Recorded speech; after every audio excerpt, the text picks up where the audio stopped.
qui nous tient particulièrement à cœur. Je vais peut-être commencer très rapidement par me présenter. Moi, je suis Jean-Marie Mayele et on vient d'Ottawa. Je suis membre du directoire de la Ligue des Africains du Canada.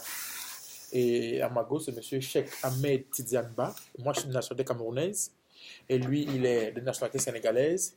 Il est membre du Conseil des sages.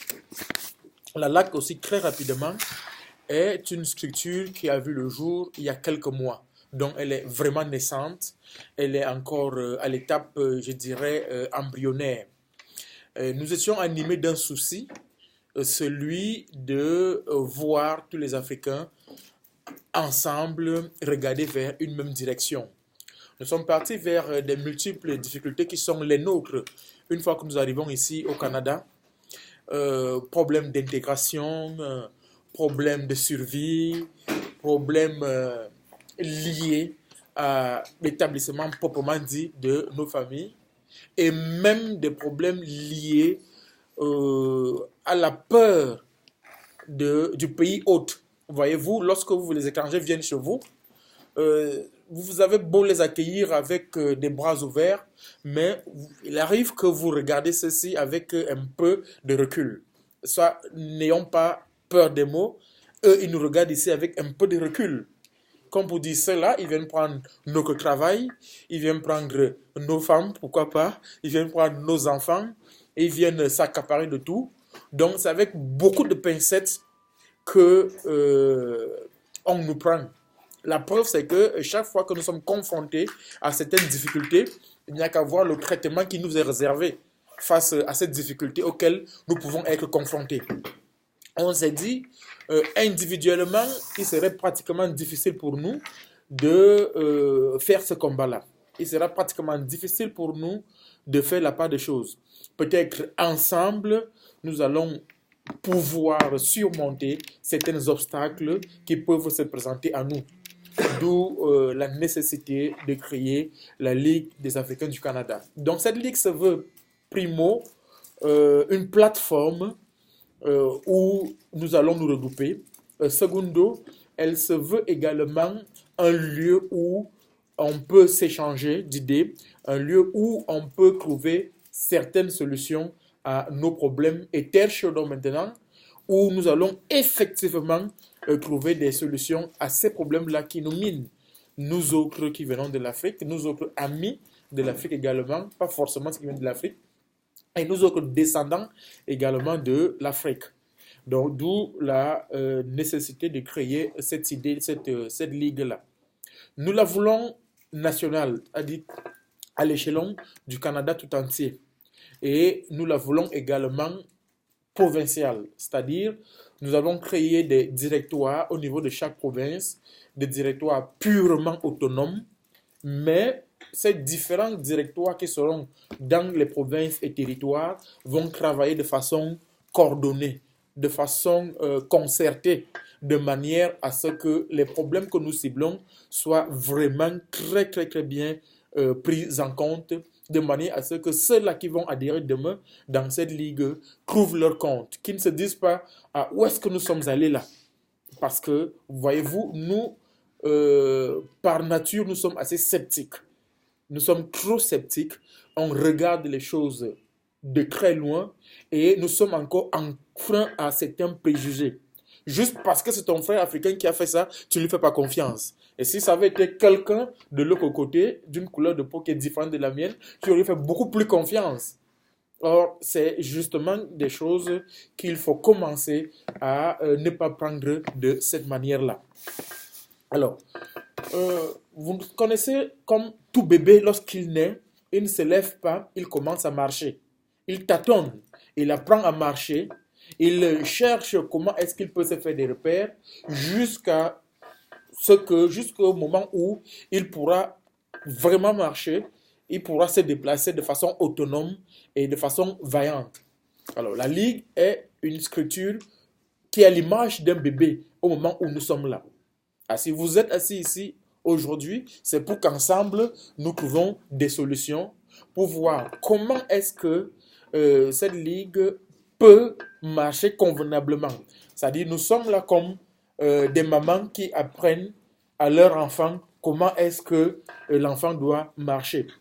Alors, naturellement, il pourra sans doute arriver qu'on observe des petites faiblesses, des petits manquements. Je puis déjà vous assurer que ces faiblesses et ces manquements seront tout simplement dus au fait que on cherche à marcher, on cherche à avoir les deux pieds sur terre, on cherche à avancer graduellement. Quand l'enfant marche mal, la maman tape. On dit on pose le pied comme ça. On pose le pied comme ça. Vous n'allez peut-être pas taper, mais vous allez rappeler que c'est ainsi qu'on pose le premier pied et c'est ainsi qu'on avance le deuxième pied. Et vous verrez que lorsque nous allons assimiler cette leçon-là, on pourra avancer aisément et ça sera l'affaire de tout le monde. Donc en gros, voilà le chemin vers lequel nous avons. Pour commencer, donc, nous avons recensé un certain nombre de services, nous avons recensé un certain nombre de difficultés auxquelles nous autres nous sommes généralement confrontés. Et on s'est dit qu'en travaillant vers ça, on peut trouver des solutions par nous-mêmes. On a pensé à un service juridique. On s'est dit que nous n'avons pas assez de moyens pour avoir des avocats. Nous n'avons pas assez de moyens pour faire face à certaines procédures judiciaires qui peuvent se présenter à nous un de ces 4 matins.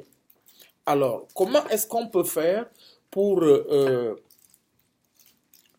surmonter ces éventuels obstacles-là? On a pensé à un service juridique. On s'est dit, tout membre inscrit de la LAC pourra aller vers un avocat de la LAC, lui poser les problèmes qu'il a et ainsi ce conseil juridique de la LAC pourra l'aider dans les problèmes qu'il peut être amené à rencontrer un de ces 4 matins. Outre ce problème juridique auquel nous avons pensé, on a également pensé au problème d'immigration. Nous sommes tous immigrés et on aimerait vivre ensemble avec toutes nos différentes familles. Il y en a qui ont laissé derrière eux père, mère, frère, sœur, époux et qui rencontrent des difficultés énormes pour faire venir cela. Alors, lorsqu'une procédure est présentée individuellement, elle peut rencontrer certaines lourdeurs, certains obstacles quant à son aboutissement.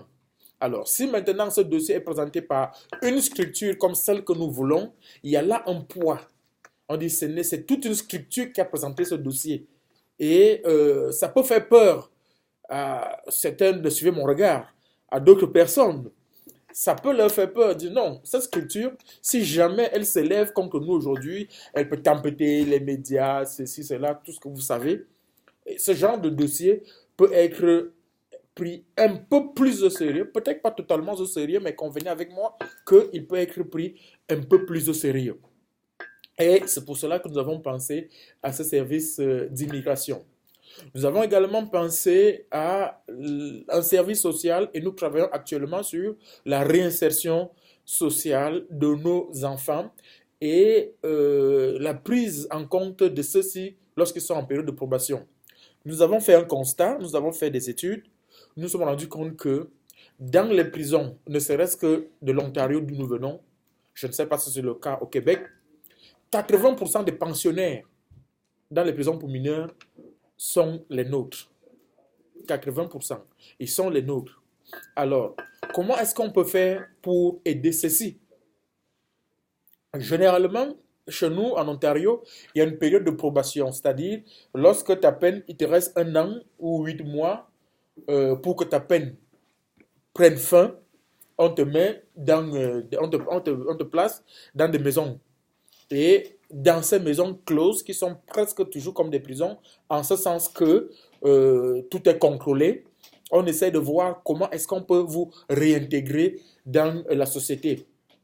Nous, on se propose que d'envoyer ces enfants dans des familles qui ne sont pas les leurs, dans des cultures qui sont parfois antagonistes à leur culture.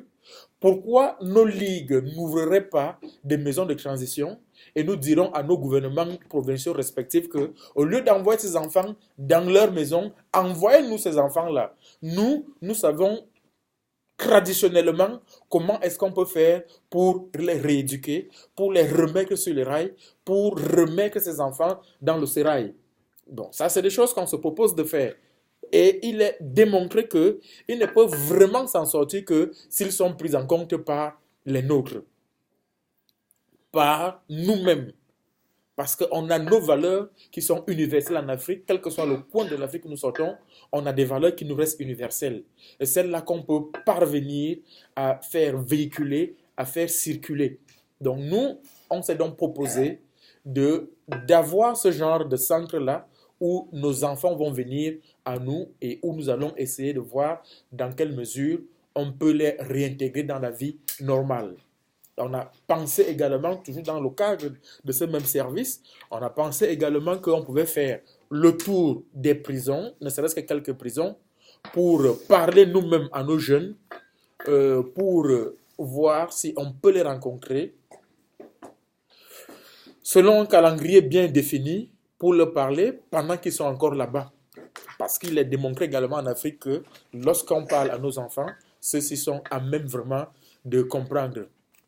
C'est ainsi qu'on a avec nous, puisque nous venons de plusieurs confessions religieuses différentes, on voudrait mettre sur place, on est en train de mettre sur place cette petite équipe où il y aura des ministres de tous les cultes, de toutes les confessions religieuses, des imams, des prêtres, des pasteurs, qui vont constituer un petit noyau et qui vont donc se déplacer selon un calendrier bien défini et aller donc vers les nôtres en prison pour aller leur parler. Parler non seulement de la parole divine en fonction de la confession religieuse du mis en cause, mais également et surtout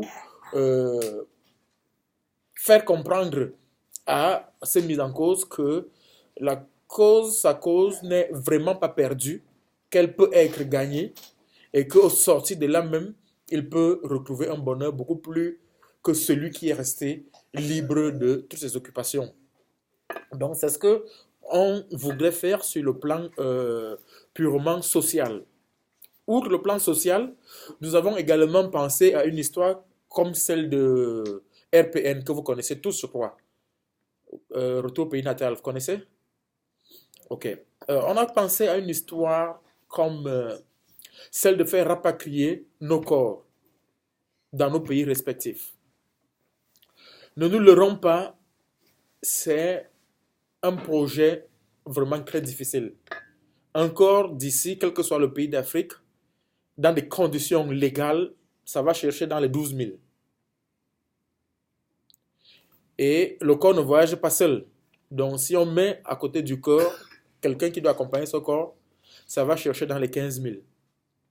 Alors nous sommes en train de voir comment est-ce qu'on peut aider nos membres à éprouver ceux qui le veulent naturellement, comment est-ce qu'on peut aider ceux-là à faire rapatrier leur corps dans leur pays respectif. Je vais vous assurer, c'est très facile et c'est très difficile au même moment. Très facile lorsqu'on se met ensemble et très difficile lorsqu'on le fait de façon séparée. Admettons un seul instant que dans le directoire du Québec, vous êtes 10 000 membres. Or, j'allais dire Ottawa, Montréal à lui seul a plus de 100 000. Et supposons que vous êtes 10 000 membres. Et que lorsqu'il y a un deuil, chacun de ces membres donne $1, pas 2. Nous aurons combien? 10 000 $. Alors le nerf, l'effort de guerre de chacun, ça sera $2. On ne voudrait même pas que ça atteigne $5 à long terme. Parce que $5, c'est déjà un billet, ça prête à beaucoup de réflexion. Ça prête à beaucoup de calculs. Alors, le directoire du Québec, qui, sans coup férir, au bout de 1 an, 2 ans, 3 ans, aura ce montant-là dans les caisses, rassurez-vous, ne va pas partir individuellement frapper aux portes de ses membres. Le directoire va tout simplement aller dans les caisses, enlever les 12 ou les 15 000 dont il est question, mettre le corps dans des conditions idoines, chercher l'époux, l'épouse, l'enfant ou le neveu du découillous et faire partir le corps dans le pays concerné. Maintenant, le directoire va revenir donc vers vous, comptant sur votre sens. Et veuillez vous dire, vous avez un déficit de 2 dollars à combler dans vos caisses. Vous pensez que c'est faisable? Je vous pose la question. Et c'est très facile.